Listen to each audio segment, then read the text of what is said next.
Over a year has passed since CM Punk's acrimonious departure from AEW, with Punk now back in WWE and both sides, for the most part, having moved on. The situation seemed settled.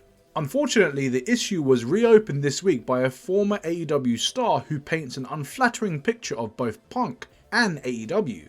Fightful reports that back in September, former AEW star Ryan Nemeth filed a complaint that was sent to numerous AEW executives. In the complaint, Nemeth outlined a timeline of events where he claims he faced threats, harassment, and even abuse from Punk, while also accusing AEW of failing to respond to any of these incidents, as well as encouraging Nemeth to cut an anti-Punk promo. Nemeth's timelines include emails, texts, phone call logs, and other records, and also claims that Punk had an undisclosed executive position within AEW. Many will recall that Punk and Nemeth had a famous run-in following Punk's return to AEW in June 2023, with Punk reportedly confronting Nemeth over a tweet the latter had sent days before.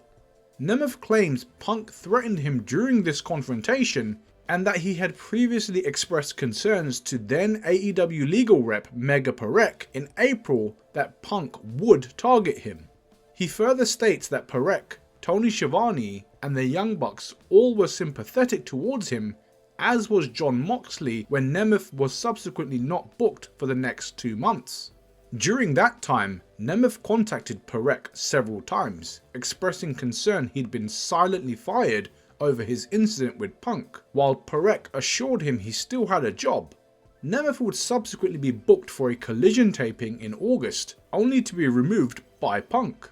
After this, Nemeth contacted Parek again, pleading for action to be taken against Punk.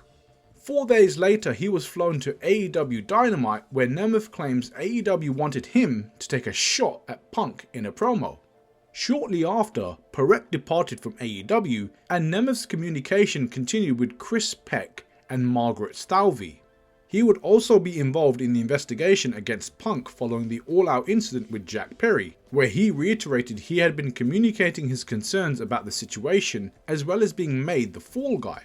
Those involved with the conversation said it revolved less around Nemeth's and Punk's issues and more about determining Punk's place in AEW going forward. Oddly enough, Nemeth's final AEW match would occur in November. The same week, Punk would return to WWE, though his contract wouldn't expire until 2024.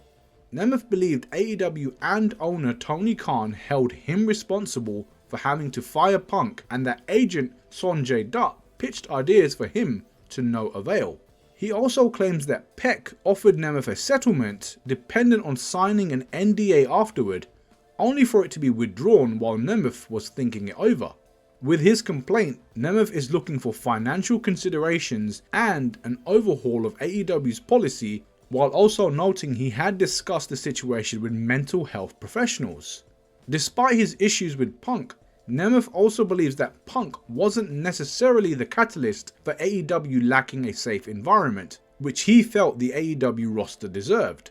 Nemeth laid more blame on Peck, who he says stonewalled him, didn't take Nemeth's claims seriously, and didn't review Nemeth's timeline.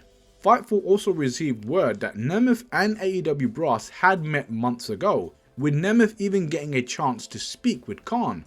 From this conversation, Khan entertained the idea of bringing Nemeth back into the fold as a talent, though it was noted that Nemeth expressed no interest in a return. At the time of this recording, AEW hasn't commented on the situation.